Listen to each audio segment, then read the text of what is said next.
పరిశుద్ధ గ్రంథం నుంచి అపోస్తలుల కార్యములు 23వ అధ్యాయం. పౌలు మహాసభ వారిని తేరిచూచి, సహోదరులారా, నేను నేటి వరకు కేవలము మంచి మనస్సాక్షి గలవాడనై దేవుని ఎదుట నడుచుకొనుచుంటునని చెప్పాను. అందుకు ప్రధాన యాజకుడైన అననీయ అతని నోటి మీద కొట్టుడని దగ్గర నిల్చున్న వారికి ఆజ్ఞాపింపగా, పౌలు అతనిని చూచి, సున్నము కొట్టిన గోడ దేవుడు నిన్ను కొట్టును. నీవు ధర్మశాస్త్రము చొప్పున నన్ను విమర్శింప కూర్చుండి ధర్మశాస్త్రమునకు విరోధముగా నన్ను కొట్టనాజ్ఞాపించుచున్నావా అనెను. దగ్గర నిల్చున్నవారు, నీవు దేవుని ప్రధాన యాజకుని దూషించదవా అని అడిగిరి. అందుకు పౌలు, సహోదరులారా, ఇతడు ప్రధాన యాజకుడని నాకు తెలియలేదు. నీ ప్రజల అధికారిని నిందింపవద్దు అని వ్రాయబడి ఉన్నదనెను. వారిలో ఒక భాగము సద్దూకయులను, మరి ఒక భాగము పరిసయ్యులనై ఉన్నట్టు పౌలు గ్రహించి, సహోదరులారా, నేను పరిసయ్యుడను, పరిసయ్యుల సంతతి వాడను. మనకున్న నిరీక్షణను గూర్చియు మృతుల పునరుద్ధానము గూర్చియు నేను విమర్శింపబడుచున్నానని సభలో బిగ్గరగా చెప్పాను. అతడు అలాగు చెప్పినప్పుడు పరిసయ్యులకును సద్దూకయులకును కలహము పుట్టినందున ఆ సమూహము 2 పక్షములు అయ్యెను. సద్దూకయులు పునరుద్ధానం లేదనియు, దేవదూత అయినను ఆత్మ అయినను లేదనియు చెప్పుదురు గాని, పరిసయ్యులు రెండునూ కలవని ఒప్పుకొందురు. అప్పుడు పెద్ద గొల్లు పుట్టెను. పరిసయ్యుల పక్షముగా ఉన్న శాస్త్రులలో కొందరు లేచి, ఈ మనుష్యుని యందు ఏ దోషమును మాకు కనబడలేదు. ఒక ఆత్మ అయినను దేవదూత అయినను అతనితో మాటలాడి ఉంటే మాటలాడి ఉండవచ్చునని చెప్పుచు తగువులాడిరి. కలహం ఎక్కువైనప్పుడు వారు పౌలును చీల్చివేయుదురేమో అని సహస్రాధిపతి భయపడి, మీరు వెళ్ళి వారి మధ్య నుండి అతనిని బలవంతముగా పట్టుకొని కోటలోనికి తీసుకొని రండని సైనికులకు ఆజ్ఞాపించెను. ఆ రాత్రి ప్రభువు అతని యొద్ద నిలుచుండి, ధైర్యముగా ఉండము, యెరూషలేములో నన్ను గూర్చి నీవేలాగు సాక్ష్యమిచ్చితివో అలాగున రోమాలో కూడా సాక్ష్యమియ్యవలసి ఉన్నదని చెప్పెను. ఉదయమైనప్పుడు యూదులు కట్టుకట్టి తాము పౌలును చంపు వరకు అన్నపానములు పుచ్చుకొనమని ఒట్టు పెట్టుకొనిరి.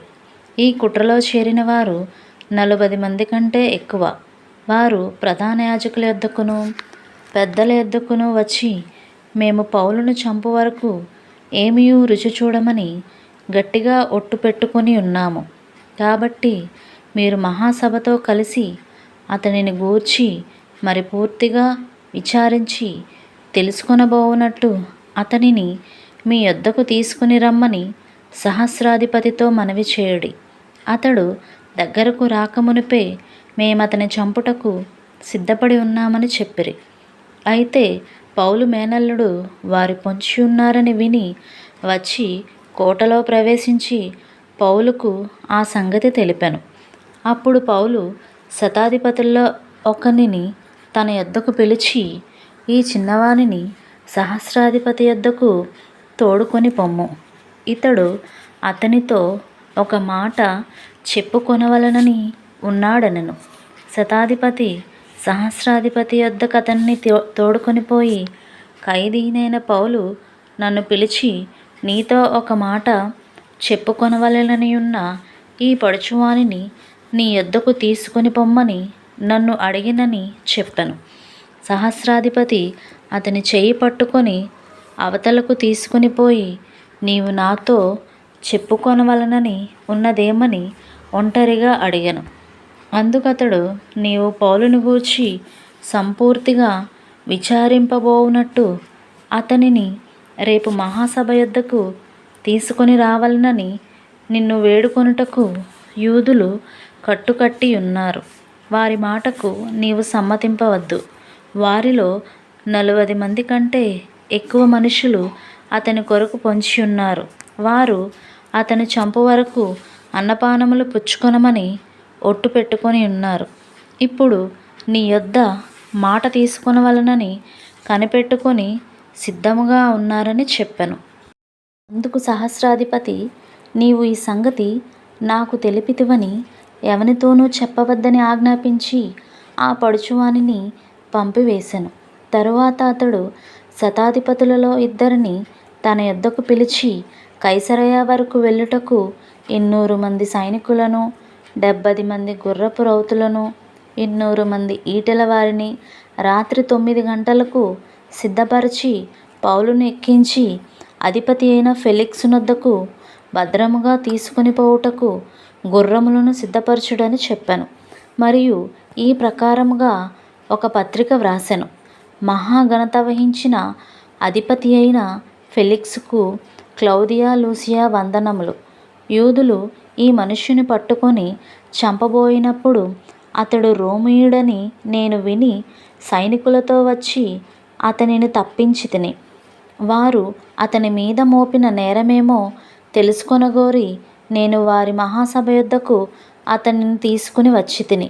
వారు తమ ధర్మశాస్త్ర వాదములను గూర్చి అతని మీద నేరము మోపిరే గాని మరణమునకైనను బంధకములకైనను తగిన నేరము అతని యందేమియూ కనుపరచలేదు.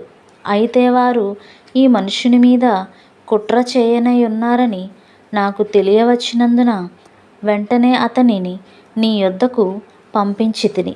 నేరము మోపిన వారు కూడా అతని మీద చెప్పవలెనని ఉన్న సంగతి నీ ఎదుట చెప్పుకొననాజ్ఞాపించితిని. కాబట్టి అతడు వారికి ఆజ్ఞాపించిన ప్రకారము సైనికులు పౌలును రాత్రివేళ అంతిపత్రికి తీసుకుని పోయిరి. మరునాడు వారతనితో కూడా రౌతులను పంపి తాము కోటకు తిరిగి వచ్చిరి. వారు కైసరయకు వచ్చి అధిపతికి ఆ పత్రిక అప్పగించి పౌలును కూడా అతని ఎదుట నిలువబెట్టిరి.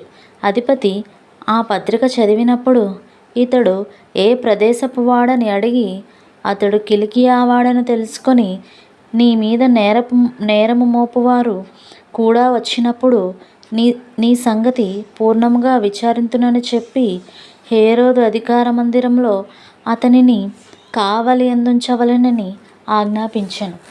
దేవుడు తన పరిశుద్ధ లేఖనం దీవించి ఆశీర్వదించునుగాక. ఆమెన్. ప్రైజ్ లార్డ్ అందరికీ. ఈరోజు వాక్యం విన్నారు కదా, అలాగే ఇంకొంతమంది కూడా వినిపించండి. మన యూట్యూబ్ ఛానల్ని లైక్ చేయండి, షేర్ చేయండి, సబ్స్క్రైబ్ చేయండి. Thank you.